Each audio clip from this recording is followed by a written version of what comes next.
Okay, so today we're going deep on something really, really important. How to really make education work for every student, Right. especially those who are starting out with some pretty big disadvantages.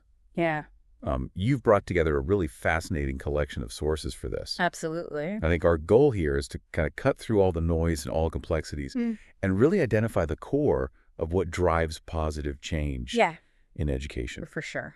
Right. And we know our listeners are busy people, so they're looking to really get a solid understanding quickly That's right. and without, going down all the rabbit holes. And so we really want to focus on the most essential insights That's right. for this deep dive. So, Yeah, and over the years, there have been so many efforts to try to improve our schools, right? right. We see new teaching methods, we see changes to what we teach and how we fund education, but the challenge is that the gap in achievement between students from different economic and racial backgrounds Yeah. hasn't really narrowed. Yeah. Yeah, that's a sobering thought, isn't it? Too? So Mm. many well-intentioned initiatives, and yet these fundamental inequalities just seem to persist. Yeah, Um, and that's why this deep dive is so crucial. it is. We want to move beyond just these broad discussions Right. and really pinpoint what makes the difference, That's right. what distinguishes the efforts, and really importantly the individuals Yeah, who actually succeed in shifting students onto a more promising path academically. So right. we're going to be looking at real world examples, the experiences of educators and leaders in the field. Absolutely. So let's kind of unpack all of this, and I guess a good place to start is to just understand the scope of this achievement gap. Mhm. How persistent is it?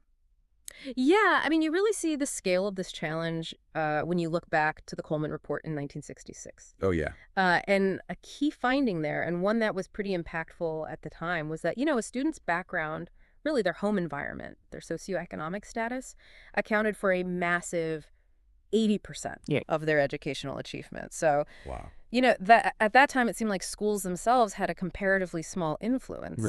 yeah, And this, it really highlighted the uphill battle yeah, that many schools in disadvantaged areas face. 80%. That's a tremendous sort of head start for some, Yeah, and a significant hurdle for others. it is. And as we've said, despite all these attempts at reform, that we've seen this achievement gap, Yeah, especially along racial and economic lines, it just remains a stubborn reality. that's right.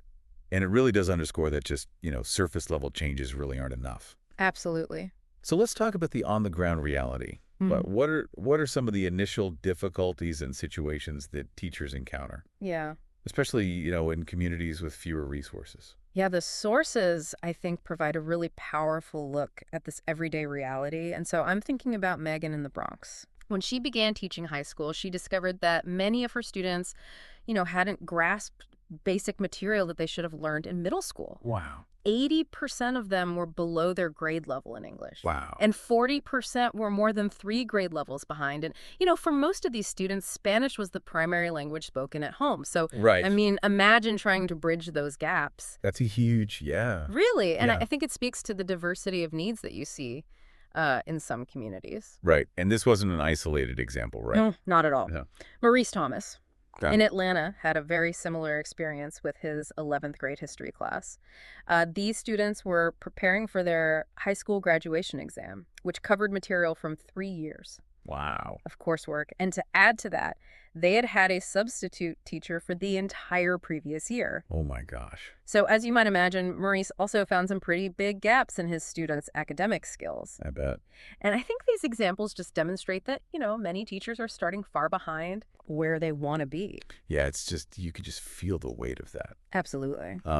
But it's not just about academic skills, right? Yeah. I mean, the sources also talk about the emotional toll that this takes on teachers. Yeah, that's an important point. These educators, they saw firsthand the hardships their students were dealing with outside of school, the poverty, the instability, Yeah. just, the real personal challenges. And, they were really dedicated to helping their students, but many of these Teach for America core members really struggled to make the impact that they felt was needed. Yeah. And, for some of them, just managing the classroom and getting through the day became their first priority. Right. It just speaks to the emotional resilience Yeah. and the broader support systems that are really needed Absolutely. to support teachers in these environments. Yeah. And it seems like teachers also approach the job with different primary objectives, Yeah, in mind. absolutely. When asked about their goals, some teachers, seem to focus on just basic classroom management, order and structure. Okay. But then you have teachers like Dave, Huh. who really wanted every one of his students to deeply understand the material. Right. He wasn't just delivering the curriculum. His focus was, changing their expected paths, Yeah. their trajectories. So, you see this contrast between managing a classroom Yeah. versus actively working to change students' lives. Yeah, that really resonates with me. Yeah. My high school experience, college was just kind of the assumed next step for all of us. Yeah. Our teachers were good. Yeah. They influenced us, but I don't think they were necessarily trying to like completely, Right. redirect the course of our lives. Yeah, We were kind of already on an established path. absolutely. But for students in under-resourced schools, Yeah, that's often not the case, and that's what makes that kind of transformational teaching so vital. it is. So let's talk about what these transformational teachers and leaders actually do. What are the core elements of their approach? Well, one central element that just constantly emerges is this idea of incredibly high expectations and, creating this sense of belief Right. and possibility. So, I'm thinking of Megan again in the Bronx. Right. She starts the year with this really inspiring speech. Yeah. Setting this tone that progress is going to require a lot of effort. Yeah. But it's not just rhetoric. She immediately implements these very structured routines Okay. to maximize every minute of learning time. Right. Even lateness was handled consistently and swiftly. She'd follow up with families immediately. Yeah. Every moment in that classroom was treated as valuable. Wow. And so I think this speaks to the importance of creating that really predictable and focused learning environment, Right. especially when, students are behind. Right. It's about communicating, Right. that learning is the number one priority from the moment they step in the room. Yeah, absolutely.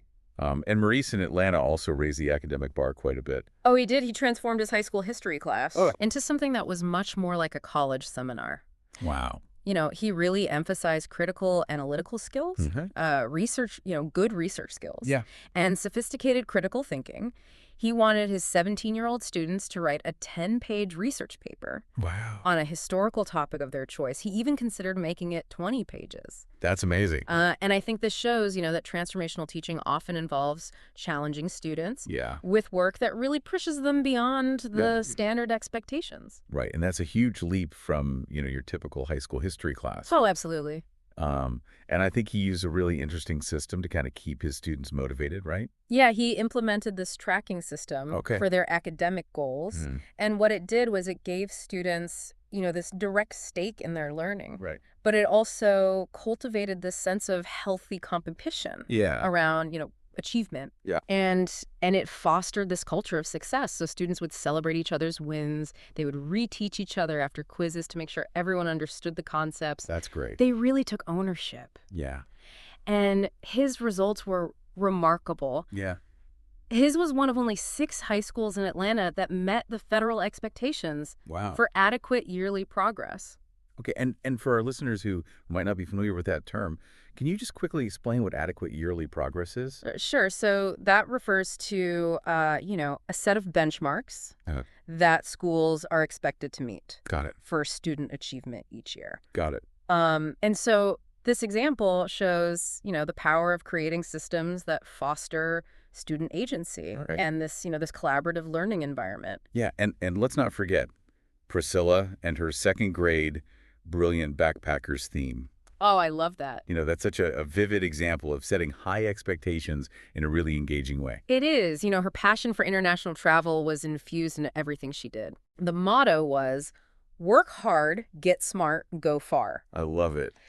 She set this high benchmark, 80% average, Wow. for the class to collectively travel to new countries. Okay. So for each trip, she transformed her classroom into this vibrant celebration That's a great. of a different culture. That's fantastic. But her ambition was even greater. Yeah. Her goal was to advance her students 2 grade levels Wow. in 1 year. In 1 year. Yeah, and she believed it was possible because she said, when I want something, I find a way to make it happen. I love that. And she really instilled that same belief in her students. Yeah. And, I think this shows that high expectations Yeah. can be communicated in really creative and engaging ways. Yeah, absolutely. And these examples really highlight that second key element, right? A focus on outcomes Yes. and really shifting a student's trajectory. Absolutely. These educators, weren't just aiming for small improvements. They wanted to put their students on entirely different life paths. So, for Megan's students, it was about getting on a college track. Right. For Maurice's, it was high school graduation and the possibility of college. Right. And for Priscilla's second graders, it was, being ready for third grade. Yeah. At or above grade level. Yeah. Defying the odds that are so often associated with their backgrounds. Right. It's about having this bold vision for what students can achieve. Yeah, and it sounds like, achieving these kinds of shifts really demands a lot of personal investment. Oh, it does, from the teachers. The intensity of their daily work cannot be overstated. Yeah. It's constant adjustments, maximizing every opportunity to learn. Yeah. But it goes beyond just the classroom instruction. Okay. These teachers were so resourceful, they often addressed the broader challenges. Yeah. Their students were facing, nutrition, Yeah. healthcare access, lack of early childhood education. Yeah. Maurice, for example, made sure to inform families about the college application process and financial aid. It's great. They understood that academic success is tied to all of these other basic needs. Right. And so I think this highlights this holistic approach that many of these teachers take. They're not just focused on academics. They're supporting the well-being of their students. Yeah, and that leads us to the importance of, not just the individual teacher, but the school's vision and mission. Yeah, Chris Barbick, the founder of Yes Prep, Okay. He observed that transformational schools, they have this distinct energy, this sense of shared purpose. Okay. Clear systems, teamwork among the staff, and a really powerful overarching mission. Yeah. And it's something that you can feel Right. when you walk into one of these schools. Right. And KPP is a really great example of this, right? The Knowledge is Power program. Oh, absolutely. So- The founders, Dave Liven and Mike Feinberg, Yeah. they were really grappling with this question of, how do we level the playing field for the students of our most dedicated teachers? Right. They brainstormed, they came up with KPP, and the outcomes have been remarkable. Yeah. 90% of KPP middle school students go on to college, Wow. compared to just 30% of low-income students nationally. Yeah. That's a huge difference. It is a huge difference. Yeah. So, KPP's approach involves more than just what happens in the classroom. Okay.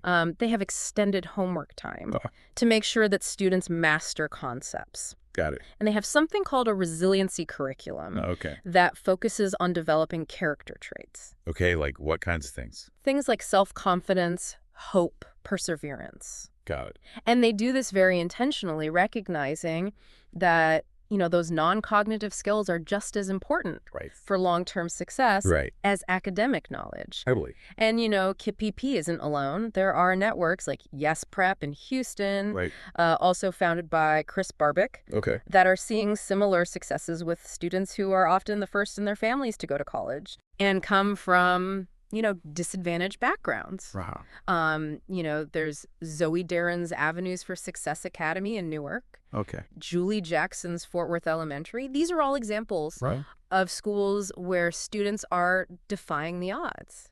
Yeah, and that's just so encouraging, right? It is. To see that schools can really break Yeah, these cycles of poverty and low expectations. absolutely.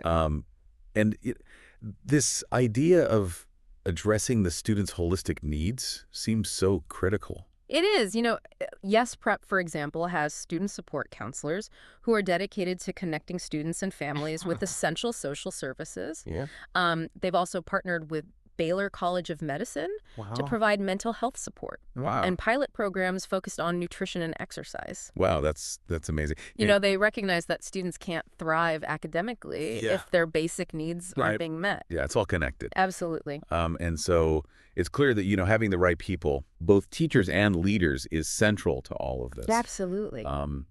Chris Barbick has said that the majority of his time is spent thinking about Wow. how to find, retain, and develop the best people That's great. for his schools. Yeah. And, there's such a limited supply of highly skilled teachers that there's this really intense competition Yeah, but for talent. yeah. So Zoe Daron, she actively recruits. She reaches out to potential candidates directly. Wow. These leaders really understand the importance of identifying the personal qualities Right. and dispositions that are strong indicators of teacher success. So it's not just about, being smart and knowing the material. Yeah, it's not. It's about having the right kind of personality. That's right. This intense focus on talent, I think, really speaks to how important human capital is Right. to improving education. And it's not just about bringing people in, right? It's also about making sure they grow and they stay. Yeah, absolutely. Teacher turnover can be a huge challenge, but networks like Achievement First, Okay. they've been very successful at retaining their teachers and fostering their development. Wow. And even in traditional public schools, we see effective principals building strong teams. Okay. The principal at Fort Worth Elementary, for example, he was recognized for all the awards that his teachers had received. Wow.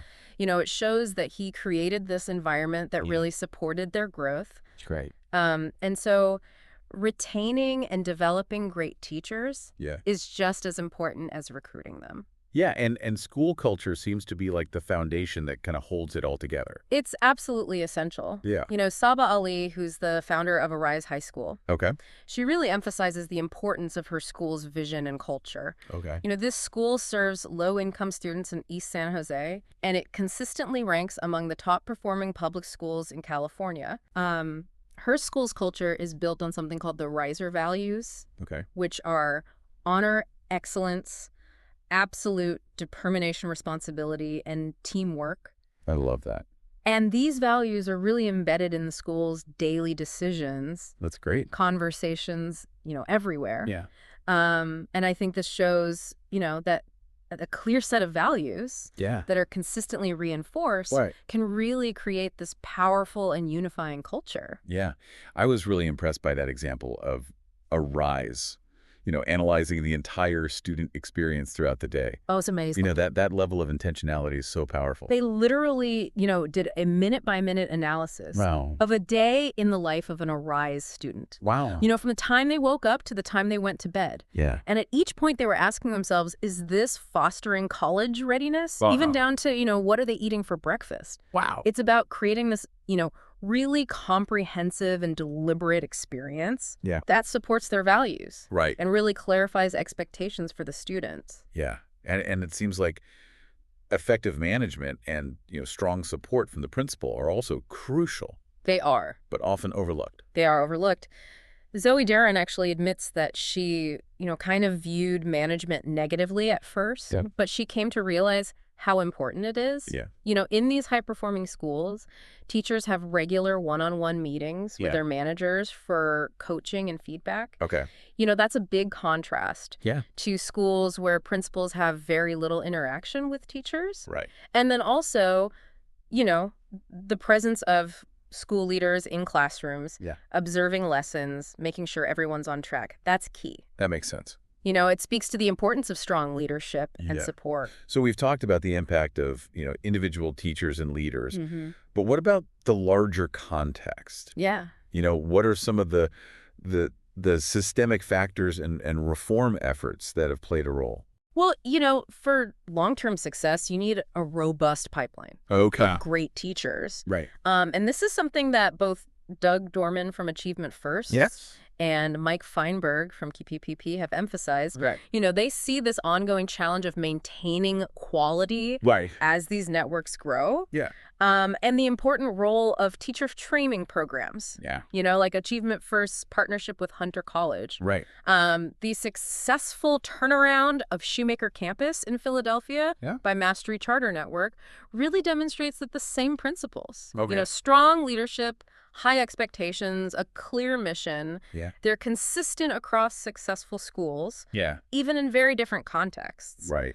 And so this suggests that these core elements are transferable. Right. They're not dependent on one specific set of circumstances. Right. And what about some of the more, large-scale reform initiatives that we've seen? Yeah, Michelle Rhee's reforms. Right. In Washington, D.C., public schools offer a really compelling case study. Okay. She made some big changes. Yeah.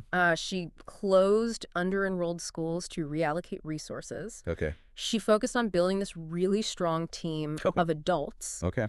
and one key element of her approach was creating this culture of achievement and accountability Right. where everyone understood their responsibility Yeah. for student outcomes. And that's key, right? It's essential, and this included developing teacher evaluation systems, support frameworks, Right. drawing on things like Teach for America's Teaching is Leadership framework. Right. And so what about the reforms in New Orleans after Katrina? Oh, yeah, those were dramatic. They were. New Orleans really embarked on this bold path of decentralizing power Okay. in the education system, giving parents more choice Okay. and giving schools more autonomy. Interesting. The focus shifted to really measuring and monitoring school progress. Okay. But school leaders had the freedom to implement their own visions. Yeah. And, that autonomy really attracted high-caliber educators Interesting. and organizations like New Schools for New Orleans. Okay. They played this key role in managing this period of rapid growth Yeah. and ensuring quality Yeah. through rigorous charter school application reviews. Wow. And so, this example shows the potential of autonomy Right. when it's paired with strong accountability. Right. So, but putting these evaluation into support systems into practice is not always easy. It's not. Right. It takes sustained effort and commitment. So what are some of the things that make that challenging? Well, a New York Times article highlighted the mixed results Okay. of charter schools. Yeah. And ultimately what it emphasized was that, strong leadership, Yeah. effective teachers, and a clear mission are essential, Right. no matter how the school is governed. Right. It also pointed out that some of the things that people think are like easy fixes, Right. like smaller schools Okay. or changes to the curriculum or technology, Right. they're not enough Right. if you don't have those foundational organizational elements in place. Right. And there's been research on this, right? Yeah, research has shown that educational software alone Yeah. doesn't really improve student learning, Mm. maybe because of implementation challenges. Right. The Gates Foundation also learned that structural changes like smaller high schools, Yeah. they're not enough on their own. Right. You need to improve the quality of teaching and leadership. Right. And they found that the successful small school initiatives, Okay. they all had a clear educational vision. Okay. They had rigorous curricula, high expectations, and strong systems for tracking progress. And what about teacher compensation systems? Have those been effective? Centrally designed compensation systems, they often don't align with teachers' goals Oh. and motivations. Right. That they might give a small bonus, Yeah. but that doesn't really provide the long-term financial stability Right. that would really incentivize great teachers to stay. Right. So it seems like public understanding and really advocacy are also really important pieces. Absolutely. For America, participants often report that they feel like the public doesn't really understand the root causes of the achievement gap. Okay. And sometimes they blame parents. Right. And then there's the role of teacher evaluations, Yeah. which are a really vital tool Right. for driving student progress. Right. But resistance from some teachers' unions has created obstacles Okay. to making decisions based on performance. Right. And sometimes this means that, less effective but more senior teachers are kept Right. over more effective but less experienced ones. Right. But it's important to point out that there are also examples of unions supporting changes Okay. that prioritize effectiveness. Okay. And then, the ongoing development of teachers is a major area that needs attention. Yeah. Many teachers just don't get enough feedback and coaching, Right. and so we need to move beyond these quick fixes and really focus on building these pipelines of effective leaders Right. and capturing and sharing the knowledge of our best teachers. Right. Too often, policy changes are reactive. Okay. They happen after things have gone wrong. Right. And so the goal should be to create opportunities for improvement proactively, and move away from top-down mandates Yeah. and towards this culture of accountability Yeah. and high expectations at the local level. And that's where, political leadership It's essential. comes in. It is. Political leaders who really understand Yeah. the potential of these kids. Yeah. They can provide the conviction that's needed to challenge these deeply entrenched policies. And this requires sophisticated advocacy and building these broad coalitions of support. Right. Organizations like Democrats for Education Reform support reform-minded candidates. Right. And teachers themselves can also be powerful advocates. We see this with Carl, whose innovative methods, while they initially face some bureaucratic hurdles, they ultimately led to big improvements. That's great. And then local advocacy organizations like ConCan in Connecticut and Leslie Jacobs in New Orleans. They've been crucial in driving policy changes. So we've covered a lot of ground here. We have. This has been a really fascinating look at the challenges and the potential solutions in education. Yeah. So as we start to wrap up, what are your, kind of final reflections on this idea of transformation? Well, one of the sources mentions this question that Benjamin asks about, why Teach for America was founded. And it makes us think about the initial motivation, and the journey that has unfolded since then. Yeah. And Todd's experience teaching in this overcrowded classroom and the emergence of KPP New Orleans after Hurricane Katrina, I think really shows the potential for rapid change. Even in the face of incredible adversity. Right. The academic gains of those PPP New Orleans students after everything they went through. Right. They're just remarkable. It is remarkable. And it's clear that these experiences often lead to a deep and lasting commitment to the field of education. I think transformational teachers and leaders share some key characteristics. They have this unwavering belief in the potential of all children. They understand the challenges of low-income communities. And they develop these crucial leadership skills through their teaching. Anna Furias's journey from Teach for America core member to principal to executive director. She really exemplifies this development of leadership. That's great. And Rana Gradis's book really captures this transformation of new teachers into leaders. Wow. And there was some skepticism at first about whether Teach for America could really change the system, but the long-term impact of networks like Yes Prep and KPP, it's undeniable now. And Elisa Villanueva-Beard makes a really good point about this cycle of low expectations. Yeah, she says, that experiencing excellent education can really break that cycle and create this demand for more. The statistics from the Rio Grande Valley where, significant numbers of students